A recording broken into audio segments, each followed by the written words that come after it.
Então tinha um indicativo, esse caminho vai para o centro, esse para o bairro, esse para o bairro tal, e um indicativo. E eu me senti tão bem, porque quando eu avistei aquilo, eu pude avistar o caminho do centro, e eu contornei aquela rotatória e cheguei na minha casa. Foi nesse tempo que, à noite, eu comecei a meditar a respeito exatamente desse assunto, de intercessão. Como é que os perdidos se encontram? Irmãos, quanto uma pessoa perdida está nessa terra, quanto mais ela anda, mais perdida ela fica. E o que é que nós podemos fazer? Nós podemos parar isso, ser aqueles que dizem: Deus, a partir de hoje eu não vou brincar de ser crente. Deus, a partir de hoje, eu não vou querer que a minha oração seja: Deus me dá uma bicicleta nova todo dia, Deus me dá um carro novo, Deus me dá, eu quero ser um crente diferente. Deus, eu quero ser um crente porque eu vou viver muito mais no céu do que na terra. E eu não quero viver um tempo só, que eu vou só, eu quero levar os perdidos junto. Deus, então eu vou me colocar como intercessão. E é uma decisão pessoal, irmão. Para que haja um grande avivamento numa cidade, não adianta convidar conjuntos que cantam, homens e mulheres que gravam disco, não. Avivamento vem porque houve alguém que um dia disse: Deus, visite minha cidade, Deus, visite os meus filhos. Talvez esse grande mover que nós estamos vivendo de salvação no Brasil, irmãos, não seja por esses astros famosos que hoje nós colocamos na plataforma e juntam milhares de pessoas e nós pensamos são eles. Não, são feitos, esses avivamentos de salvação que houve, irmão, foram feitos de homens e mulheres escondidos que nós nunca vimos o rosto, mas por anos eles disseram: Deus, visite o Brasil, Deus, visite o Brasil, Deus, salve o Brasil. Foram verdadeiros intercessores. Nunca mostraram a cara, nunca tiveram seus rostos estampados na mídia, mas poderão entrar no céu e ver que o céu é um fenômeno, que por tudo que eles oraram, havia espaço no céu. Quantos de vocês ainda gostariam de ser intercessores, irmão? Fome para Deus salvar essa nação. Às vezes a gente se preocupa pelo que os olhos veem. A igreja, ela quer muito hoje, prosperidade, quer isso. Eu acho que isso tudo Deus pode acrescentar, mas nós nunca podemos perder a maior paixão de Deus. A maior paixão de Deus, irmão, não é pelo valor imobiliário, mas é pelo valor das almas. A contabilidade de Deus se faz em almas. E eu, particularmente, irmão, eu vejo cada vez mais meu coração com fome de que essa nação se dobre, mas se dobre diante de Jesus Cristo, dizendo que Ele é Senhor.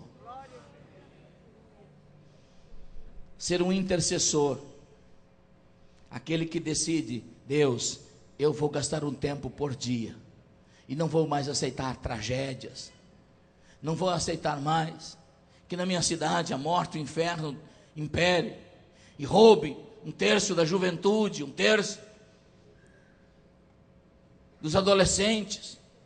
É aqueles homens e mulheres, moços e moças que podem vir numa conferência dessa e não querer que toda a conferência for por seu ego, mas resolvido: Deus, eu quero sair com uma revelação no meu coração, de que o Senhor está comigo, que o Senhor não esteve só com Moisés, e quando eu orar, o Senhor vai tocar esta cidade, o Senhor vai parar a pornografia, o Senhor vai parar as drogas em Joinville, o Senhor vai visitar o Brasil.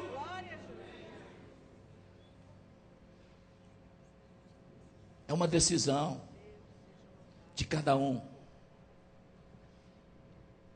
Na Segunda Guerra Mundial, tem um acontecimento na Marinha, nos Estados Unidos, que é interessante.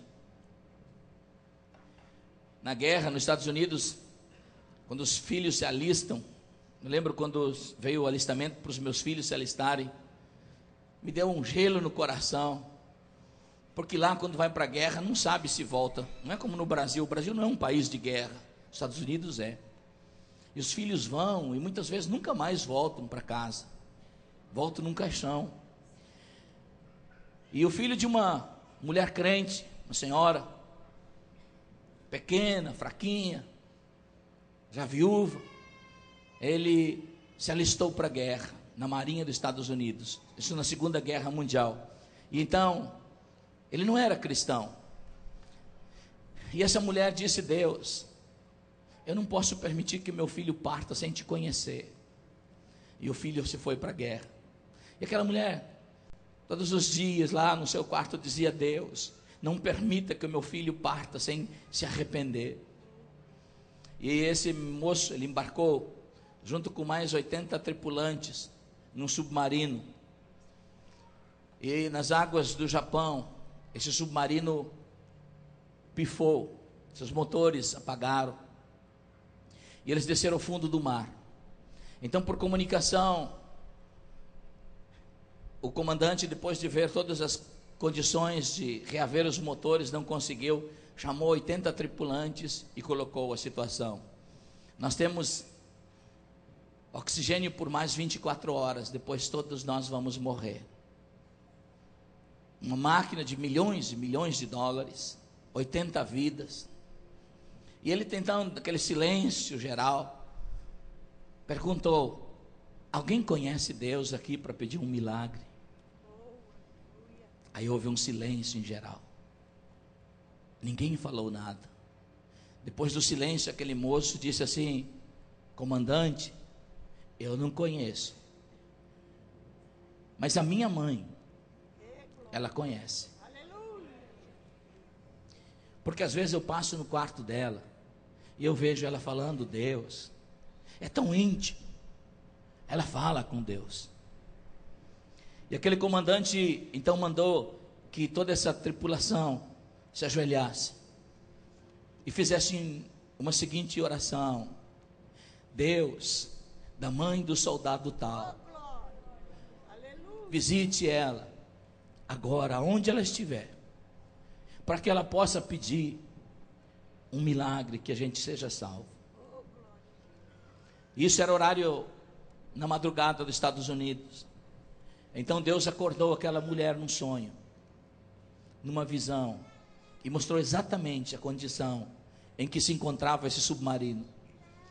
Mostrou 80 homens que iam partir dentro de horas, prontos, todos prontos para o inferno.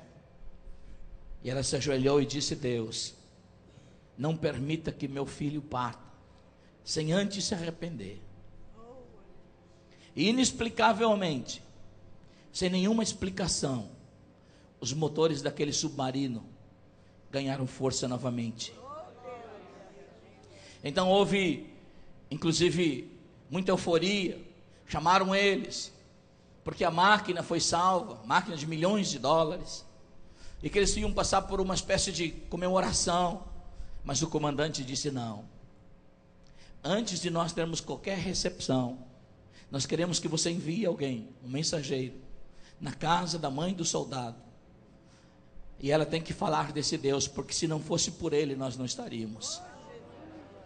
Então, antes de qualquer homenagem ou comemoração, aquela pequena mulher viúva, franzina, pregou o evangelho para 80 pessoas que se renderam aos pés de Jesus Cristo.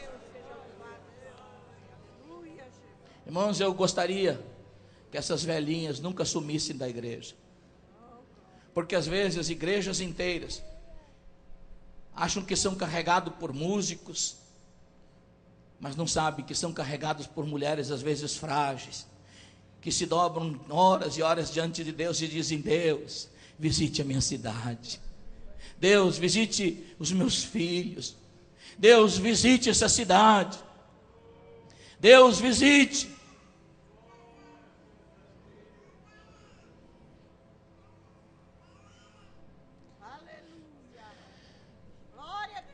Eu tenho um amigo meu que é pastor nos Estados Unidos, e os filhos dele também, quando completaram uma idade maior de 18 anos, um deles disse assim: pai, eu não quero ser crente, eu vou para o mundo, quero experimentar o mundo. E o pai disse: filho, eu não posso impedir isso você, mas filho, você pode fugir da minha presença, mas você jamais poderá fugir da minha oração.